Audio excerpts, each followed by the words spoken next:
قصة حياة سيدنا إبراهيم عليه السلام هي واحدة من أبرز القصص التي تروى في الكتاب المقدس للمسلمين القرآن الكريم، وتجدها أيضا مذكورة في التوراة والإنجيل.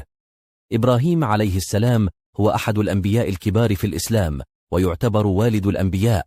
إبراهيم عليه السلام ولد في مدينة أور القديمة، والتي تقع فيما يعرف الآن بالعراق. وفقا للتقاليد الإسلامية كان والده عزرة وكانت أمه زرة، ومنذ صغره كان إبراهيم عليه السلام يتسم بالفطنة والحكمة. تبدأ قصة إبراهيم عليه السلام منذ صغره واستيقاظه لإيمانه بالله الواحد، ورغبته في التحرر من عبادة الأصنام التي كانت تمارس في مجتمعه.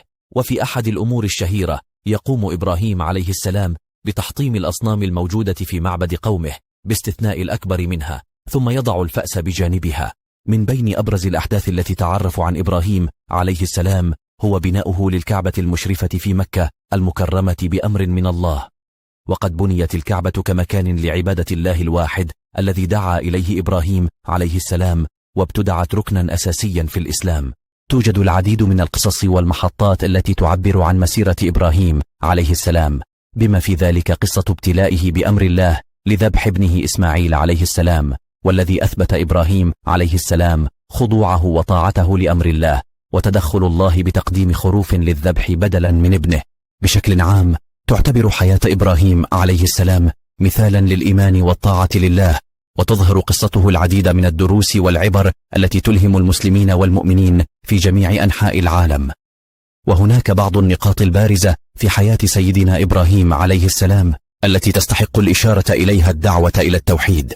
يعتبر إبراهيم عليه السلام رمزا للتوحيد ورفض الشرك والعبادة لغير الله. قام بدعوة قومه وأمته إلى عبادة الله الواحد، وترك عبادة الأصنام. الهجرة إلى فلسطين وفقا للتقاليد الإسلامية، قاد إبراهيم عليه السلام هجرة من بلاده إلى بلاد الشام فلسطين بناء على أمر من الله، وكانت هذه الهجرة جزءا من تجربته ومحنته في سبيل الله. الأبوة والأسرة. عرف إبراهيم عليه السلام بتضحيته وحبه العظيم لعائلته، وخصوصا لابنه إسماعيل عليه السلام، حيث تظهر القصة التي تروي عن استعداده لذبح ابنه بأمر الله كمظهر لطاعته وتفانيه في سبيل الله. الرحمة واللطف. عرف سيدنا إبراهيم برحمته ولطفه مع الناس، وهذا ما يتجلى في قصصه وتعامله مع قومه وبنيه وحتى مع الغرباء. بناء الكعبة.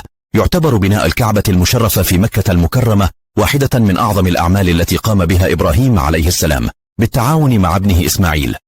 تلخيصا، فإن حياة سيدنا إبراهيم عليه السلام تمثل مثلا بارزا للإيمان، الطاعة، التضحية والرحمة، وقد كانت قصته مصدر إلهام للعديد من المؤمنين عبر العصور. دمتم سالمين.